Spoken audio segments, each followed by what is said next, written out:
সালটা ছিল 2016 সাল। সেই সালে আমরা এসএসসি পরীক্ষা দিয়ে পাশ করেছি। আমরা স্কুল শেষ করে কলেজে ভর্তি হওয়ার জন্য বিভিন্ন প্রতিষ্ঠানে ছুটে বেড়াচ্ছিলাম। ভর্তি হওয়ার জন্য আমি আর আমার বন্ধু রয়েল গেলাম শহরের কলেজে ভর্তি হব বলে। ভর্তি হয়ে কিছু টাকা দিলাম প্রতিষ্ঠানে ফি বাবদ। ট্রেন করে বাড়ি ফেরার জন্য রওনা দিলাম।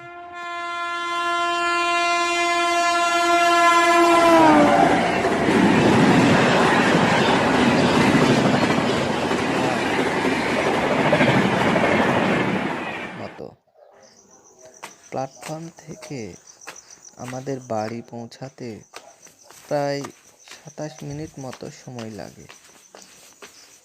যেহেতু রোজার সময় ছিল, তাই আমরা এশার নামাজ সহ তারাবি পড়ার জন্য সেই প্ল্যাটফর্মের একটি মসজিদে নামাজের জন্য ঢুকলাম। যেহেতু বাড়ি ফিরতে হবে, তাই আমরা এশার নামাজ পড়ার পর তারাবি 8 রাকাত পড়লাম। রাস্তায় আসার পথে গোরস্থানের পাশে একটি বড় বট গাছ রয়েছে।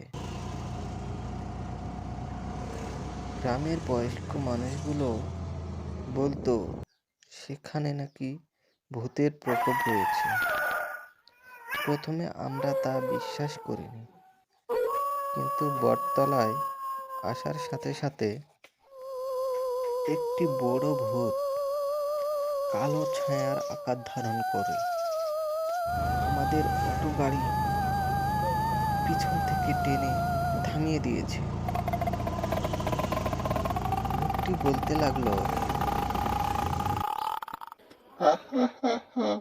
তোরা আমাকে বিশ্বাস করিসনি, তাই তোদের আজ মেরে রক্ত পান করবো। আমার বন্ধু রয়েল বলে উঠল, আমরা তো তোমার কোনো ক্ষতি করিনি, আমাদেরকে ছেড়ে দাও।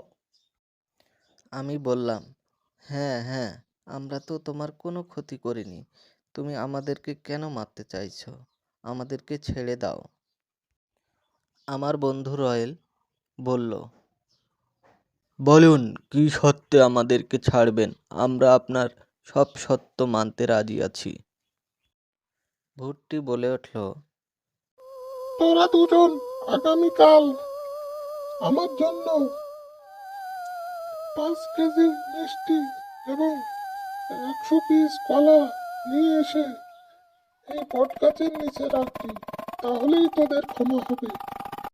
আমি ভূতটিকে বললাম, ঠিক আছে, আমরা তোমার সব সত্য মানব, কিন্তু আমাদের এবারের মতো ছেড়ে দাও। কাল অবশ্যই তোমার পাওনা তুমি পেয়ে যাবে। পরের দিন আমরা দুজন বাড়িতে কোনো কথা না বলেই সেই বটগাছের নিচে তার বলা কথা মতো 5 কেজি মিষ্টি এবং 100 পিস কলা সেই বটগাছের নিচে রেখে বাড়ি চলে আসলাম। তারপর থেকেই আর কারো সাথে এইরকম আর ঘটনা ঘটেনি।